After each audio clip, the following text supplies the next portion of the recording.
Hello guys, আমি আজকে আপনাদেরকে খয়রা মাছের সর্ষে পোস্ত দিয়ে পাতুরি করে দেখাবো। তার জন্য দেখুন আমি এখানে খয়রা মাছগুলোকে ভালোভাবে কেটে ধুয়ে রেখে দিয়েছি। আর আমি এর মধ্যে যা যা উপকরণ দেবো, নুন, কাঁচা লঙ্কা দেবো, হলুদের গুঁড়ো, কালো জিরে, আর আমি এখানে সাদা সর্ষে কালো সর্ষে মিশিয়ে নিয়েছি আন্দাজ মতন। আর আমি এর মধ্যে আন্দাজ মতন পোস্ত দিয়ে দেবো। দিয়ে এবার আমি সর্ষে পোস্ত কাঁচা লঙ্কা এটা মিহি পেস্ট বানিয়ে নেবো, মিক্সিতে পেস্ট বানিয়ে তারপর আমি আপনাদের দেখাচ্ছি। এই দেখুন আমার পেস্টটা কত সুন্দর মিহি হয়েছে। এবার আমি এই মাছের মধ্যে প্রথমে একে একে সমস্ত কিছু উপকরণ দিয়ে দেবো। প্রথমে আমি আন্দাজ মতন নুন দিয়ে দিচ্ছি, তারপর আন্দাজ মতন হলুদের গুঁড়ো দিয়ে দিলাম।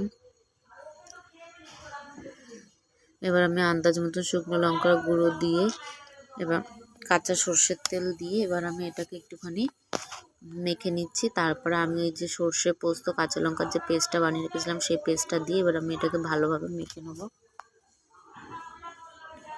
মেখে নিই, তারপর আমি আপনাদের দেখাচ্ছি।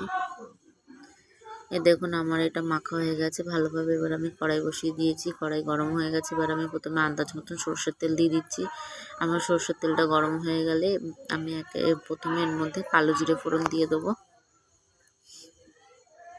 দেখুন আমার তেলটা গরম হয়ে গেছে। এবার আমি এর মধ্যে প্রথমে কালো জিরে ফোড়ন দিয়ে দিচ্ছি। দিয়ে এবার আমি একে একে মাছগুলো, মশলা মাখানো মাছগুলো একে একে আমি তেলের ওপর দিয়ে দিচ্ছি, সাজিয়ে দিয়ে দিচ্ছি। দিয়ে এবার আমি যেইটুখানি মশলা ছিল সেটুখানি মশলা উপর থেকে দিয়ে এবার আমি থালার মধ্যে অল্প একটু জল দিয়ে মশলা মাখা জলটা আমি উপর দিয়ে দেবো। এছাড়া আমি আর এর মধ্যে কোনো আলাদাভাবে জল ব্যবহার করব না। জলটা দিয়ে দিচ্ছি। এবার আমি থালা ধুয়ে যেটুখানি জল না ওইটুখানি জল আমি দিয়ে এবার আমি এটা কিছুক্ষণের জন্য ঢাকা দিয়ে রেখে দেবো, যাতে আমার মাছটাও সিদ্ধ হয়ে যায়। ঢাকা দিয়ে তারপর আমি আপনাদেরকে ঢাকা খুলে তারপর আপনাদের দেখাচ্ছি। এবার আমি ঢাকনাটা খুলে নিয়েছি, 5 মিনিট ঢাকা দিয়ে রেখেছিলাম। এই দেখুন আমার মাছটাও সিদ্ধ হয়ে গেছে আর আমার কত সুন্দর তেল বেরিয়ে গেছে রান্না থেকে। এইবার আমি এটা নামিয়ে নেবো। নামানোর আগে আমি একটুখানি কাঁচা লঙ্কা উপর থেকে কাঁচা লঙ্কা চেরা আর কাঁচা লঙ্কা চেরা দিয়ে আর উপর থেকে কাঁচা সর্ষের তেল দিয়ে আমি এটা নামিয়ে পরিবেশন করে তারপর আপনাদের দেখাচ্ছি।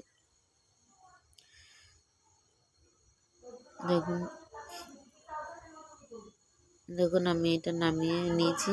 আপনারা এটা গরম ভাতের সাথে খেয়ে দেখবেন, আশা করি আপনাদের খুব ভালো লাগে। যদি আমার ভিডিওটা ভালো লাগে তো অবশ্যই like, comment, share and subscribe করে দেবেন। আর রেসিপিটা কেমন হয়েছে অবশ্যই আমাকে কমেন্ট করে জানাবেন। আর ভালো লাগলে একটা লাইক করে দেবেন।